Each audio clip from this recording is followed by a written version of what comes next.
Yo, yo, yo, what is going on? It's your boy Drayden, and today we are making a video about how to mix your basses in a heavy music genre.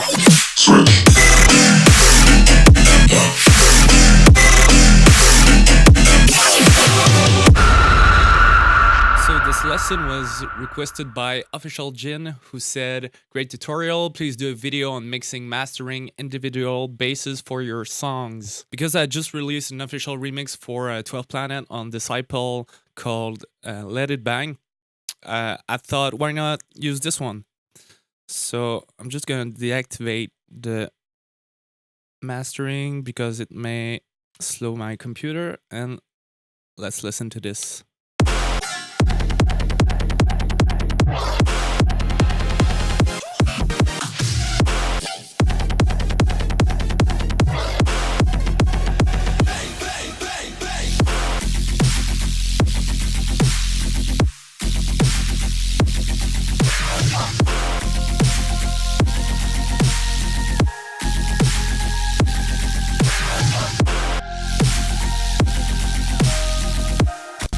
Alright, so you get the idea.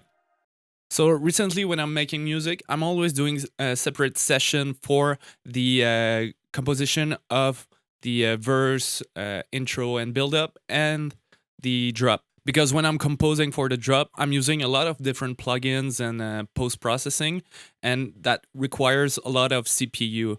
So this is why I'm gonna like export my intro, verse, and build up in a new session and start fresh. Once my sound design is finished and I like what I did, I bring him back in the other session and it looks like this. So I put all my basses in a bass group, but it's more like a drop group, in fact. So I can put any sound that I want to really squash. I won't go through all the patches I made, but I'm gonna go through the idea I'm doing when I'm mixing those basses, and I'll show you a couple of example. So here, like the pulsing trancey bass. This is the sound I exported from my other sessions. So once it's exported into my session, I always like to add a little bit more post-process onto the bass. So for example, in this one, I add a bit crush just to bring out the highs, a little bit of OTT, and the most important part, I cut out the lows at around 140. So here what it sounds like with the post process. All right. For the sub, you have two options. So you can duplicate the patch or samples you are using into another subgroup like this and cut all the highs and just cut some lows.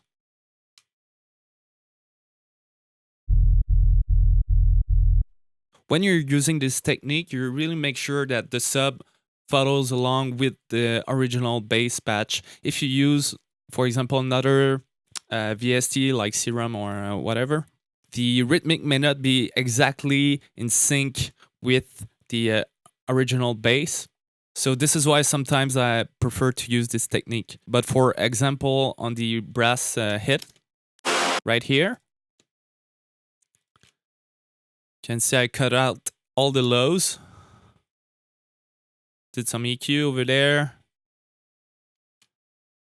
But for this one, I added like a VST, just hitting the root note. I can show you a couple more example.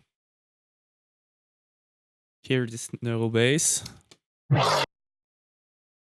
Same thing, I cut out the lows.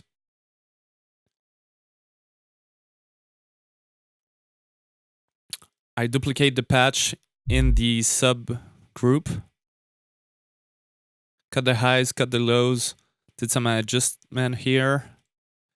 And you can see that utility plugin, I prefer to choose left or right to mono my signal, because sometimes when you do like a stereo and you do that, it's gonna have some phase cancellation. So this is why I prefer to choose those settings. All right, cool. What else can I show you?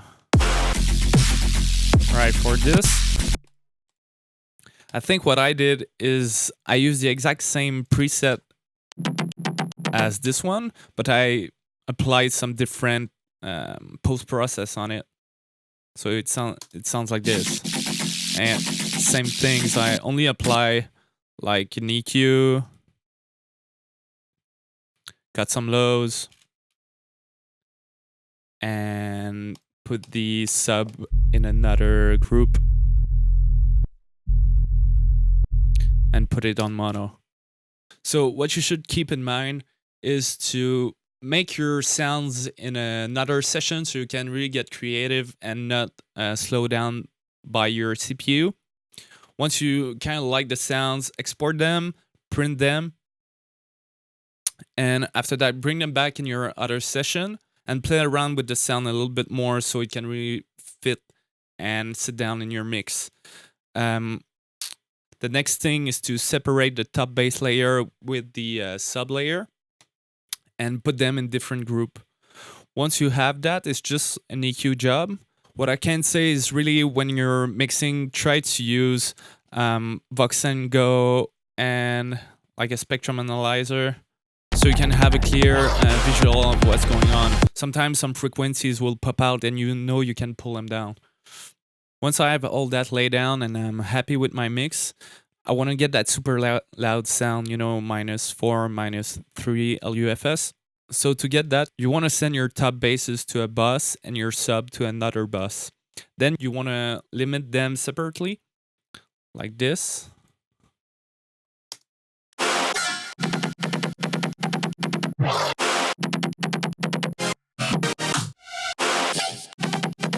And really pay attention to how much compression you are putting on the sounds.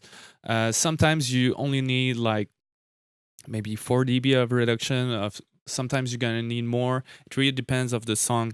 So try to listen to the sound and see how much squash you like it without compromising the quality of the song in general.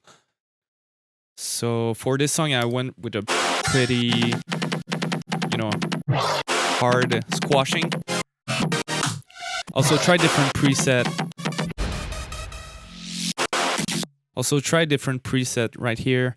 I saw Skrillex using this one in single instrument. I don't know if he's using it on buses, but try to play around with them and also try different style of compressor. Once you have your top basses squash and your sub squash as well,